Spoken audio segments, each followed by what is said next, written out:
네, 그 어제 이 청문회에 대한 그 평가가 있습니다.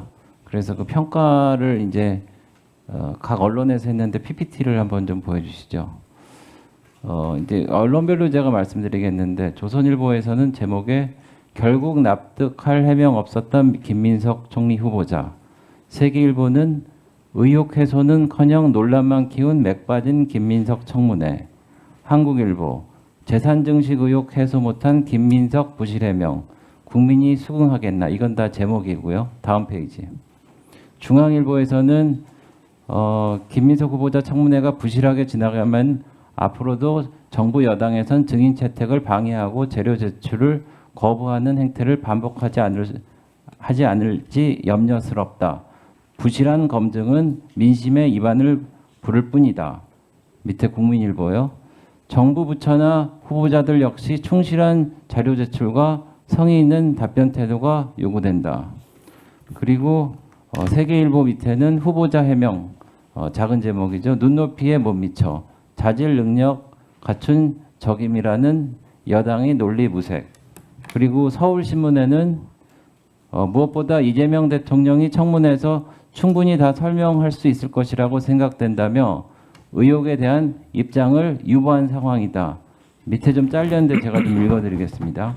이 대통령의 부담을 덜어주기 위해서라도 김 후보자는 오늘 더 겸손하고 성실한 답변으로 의혹 해소 의지를 보여야 한다. 청문회를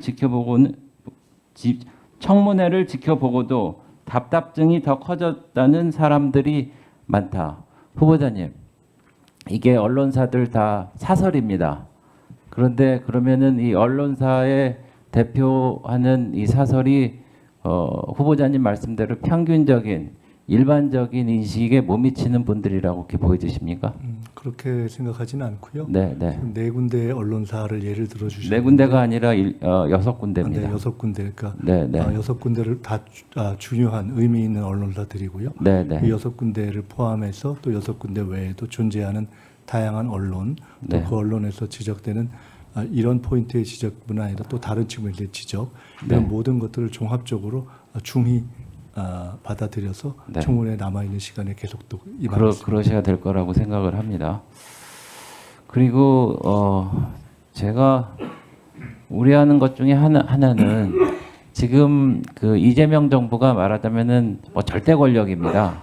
그러니까 이제 정권을 이제 장악을 했고 입법부도 이제 다수 여당을 하고 있는데 지금 사법부에 조희대 대법원장이 있고 지난번에 그 판결에 대한 영향으로 대법원에 대해서 이제 뭐 특검을 한다, 뭐 국정조사를 한다, 뭐 이런 말씀들이 있어요.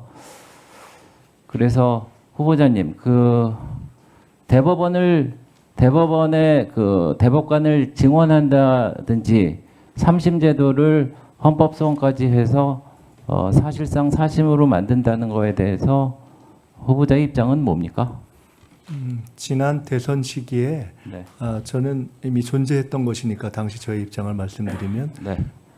대법원에서 이러저러한 중요한 사건을 판단하거나 검토하는 데 있어서 얼마나 기록이 충실하게 읽혀지는가에 대해서 국민들이 알고 싶어하는 것을 확인해보자 하는 문제 제기를 제기했던 적이 있습니다.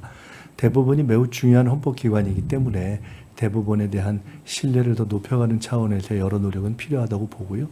아마 지금 대법관의 수를 증원한다든가 하는 문제는 대법원 스스로도 이해하고 고통을 토로하는 업무의 과중, 이런 문제에 대한 대안 측면에서 제기되는 면도 있고, 또 반대에서 보는 분들은 이것은 현재 대법관의 수를 늘림으로써 현재 존재하는 현존 대법관들의 권한을 조금 약화하려고 하는 것이 아니냐라는 식의 시각도 있는 것을 잘 알고 있습니다. 그래서 이 양자를 종합한다면 결국은 국민의 눈에서, 국민의 관점에서 국민이 필요한 대법원에 대한 변화의 방향은 무엇일까라는 것들을 정리해 가면서 그것을 대원칙으로 받들면서 이렇게 풀어가면 되지 않을까 싶습니다. 그래서 저는 그에 대해서 특정한 이래야 된다 저래야 된다는 입장을 제가 개인적으로 가지고 있지는 않다 하는 말씀을 드립니다. 네, 제가 좀 질문을 더 하지 않을 수 없는데 제가 어제 그 후보자님의 그 말하자면은 정치자금법 위반 관련해서 검찰이 잘못하고 판결이 잘못됐다. 그리고 일부 맥락만 이렇게 따서 검찰이 한 거를 법원이 잘못 판단했다 이런 말씀을 하신 취지로 제가 알아들었는데 그렇게 되면은 첫 번째, 두 번째 이 정치자금법 위반에 관련된 재판이 모두 6개가 있었는데 6개를 이제 전부 다 부정하셨단 말이죠. 그러면은 그렇지 않아도 지금 삼권 분립에 대한 국민적인 어떤 우려가 커져가고 있는 상황에서 이 대법원장을 옥죄이고 대법원을 무력화하고 이 대통령과 국무총리 후보자가 대법원의 판단을 현재 것만 아니라 이 과거 것도 무시하고 옳지 않다고 하면은 과연 이 삼권 분립이 제대로 서겠는가 그런 걱정을 합니다. 그래서 제가 아까 어제 후보자님이 말씀하셔서 일부만 따서 제가 말씀드렸다고 해갖고 제가 법원 첫 번째, 두 번째 사건 판결문을 다시 한번 처음부터까지 다 봤어요. 근데 피고자님은 분명히 그 사건 당시 적법하게 정치자금 영수증을 교부할 수 없는 불법 정치자금임을 교부받는다는 의식이 있었다고 인정된다라고 이런 사실이 있고요. 그리고 이 두 번째 정치자금법 위반에서도 제가 또 말씀드리기 좀 명구스럽긴 한데 혹시 만약에 시비거리가 있으면은 그때는 빌린 것으로 하자. 뭐 이런 내용들이 다 있습니다. 그래서 사실상 이런 법원의 판단은 존중을 하고 그런 상황에서 상권 분립도 정상적으로 하고 이 국가가 이제 정상적으로 브레이크를 잡고 필요한 브레이크는 있어야 된다고 생각을. 이거에 대한 우려가 있어서 그래서 법원을 좀 존중해 주시자는 그런 부탁의 말씀을 넘어서 이것을 어떻게 해야 될까 어떤 의식을 갖고 계시는지. 네, 저는 법원을 존중합니다. 법원을 존중하기 때문에 법원이 내린 결정들에 대해서 그때그때 법적으로 정한 항소의 절차도 밟았고 그럼에도 불구하고 내려진 최종 결정에 대해서 성실하게 정해진 대로 저는 예를 들어 과거에 사면복권도 받지 않았거든요. 제가 의사로 안 받은 것은 아니지만 굉장히 드물게 다 산 경우입니다. 그렇게 하고 이미 드러난 것처럼 뭐 추징 등 의무를 다 갚았습니다. 그래서 그것에 대해서 제가 정확하게 이렇게 표현했습니다.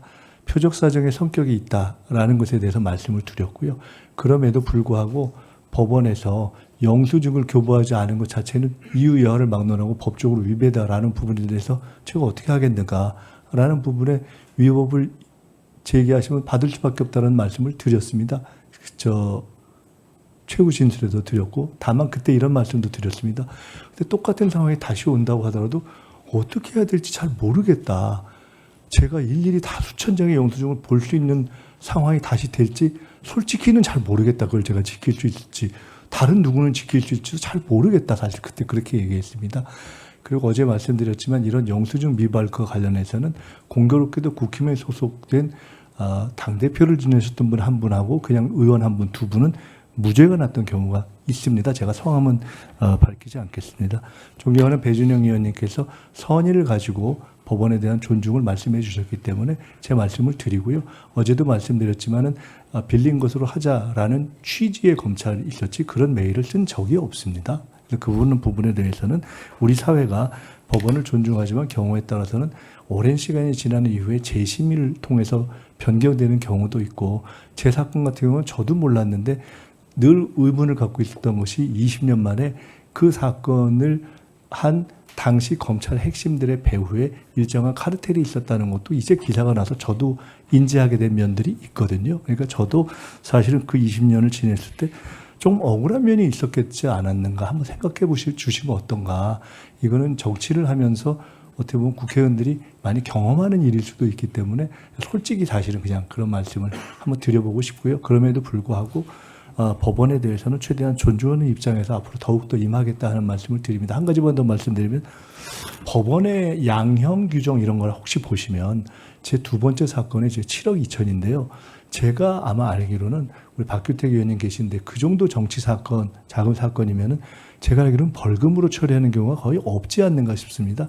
저는 당시에 100% 유죄 아니면 100% 무죄라고 생각했습니다. 징역형인데 너무 놀랐습니다. 당시에 벌금이 되는 것을 보고 법원이 좀 곤란했구나. 사실 저는 그때 그렇게 생각했어요.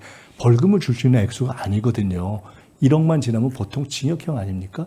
근데 제 경우에 7억 정도의 액수고 구속까지를 일시했던 건이어서 사실은 벌금 대기가 어려웠다고 저는 생각해서 그만큼 법원도 고민스러웠지 않았는가 저는 사실 생각하는 사건인데, 그럼에도 불구하고 이 모든 것에 있어서 저의 불찰과 부족함이 있던 부분을 제가 또에 대해서는 짚고 있고, 사실은 제가 이후에 미국 가서 로스쿨을 하고 미국 변호사가 된 이후에는 앞으로 정치를 할 가능성이 비록 높지 않지만은 다 떠나서 제가 젊은 시절에 정치를 시작하다 보니까 제가 그러니까 세비 받는 외에 돈을 벌어서 수익 활동을 한 적이 별로 없어서 이후에 대학 강의는 했지만 앞으로 돈을 버는 방법으로도 내가 하나 가지고 있어야 되겠다라는 점도 있었다 하는 것을 조금 이해해 주셨으면 좋겠습니다.